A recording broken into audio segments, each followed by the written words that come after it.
Praise the Lord. கர்த்தருடைய பரிசுத்த நாமத்துக்கு மகிமை உண்டாவதாக. இன்றைய நாள் பொழுதிலே உங்கள் அனைவரும் சந்திப்பதிலே நான் மிகவும் மகிழ்ச்சி கொள்கிறேன். கர்த்தர் உங்களை ஆசீர்வதித்து உங்கள் குடும்பங்களையும் காக்க கடவர்.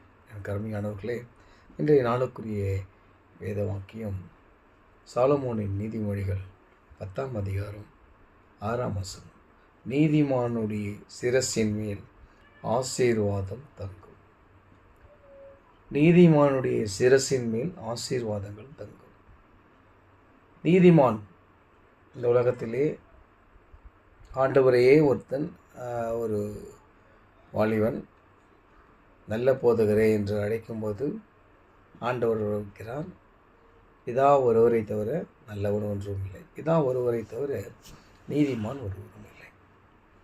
நம் தாயானவள் நம்மை பாவத்திலே கர்ப்பம் தரித்தாள் என்பது வேத வாக்கியம். அது எல்லாருக்குமே தெரிந்த ஒரு வார்த்தை. அது மட்டும் இல்லாமல் அறிவியல் ரீதியாக கூட பாவத்தினாலே தான் நாம் தோன்றப்பட்டோம் என்று நிரூபிக்கப்பட்டிருக்கிறது.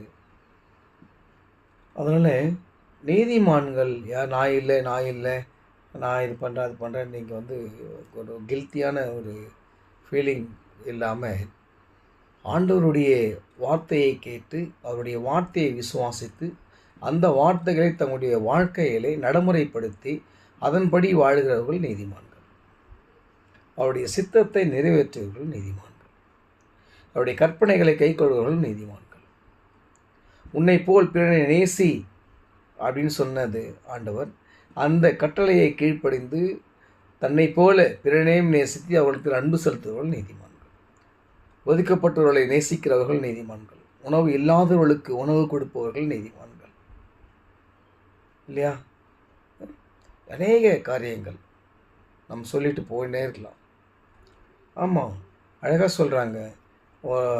நாங்கள் எப்போ உங்களை காவலில் பார்த்தோம், ஆண்டவர் சொல்கிறாரு நீங்கள்லாம் பரலோகத்துக்கு போங்கன்னு சொல்லிட்டு. அப்போ சொல்லுவாங்க, நாங்கள் எப்போ ஆண்டவரே உண்மை பசி உள்ளவராகவும் உண்மை காவலிலையும் நோய் உள்ளவர்களாகவும் நாங்கள் எப்போ வஸ்திரம் இல்லாதவர்களோ நாங்கள் எப்போ பார்த்தோன்னு சொல்லி கேட்பாங்க.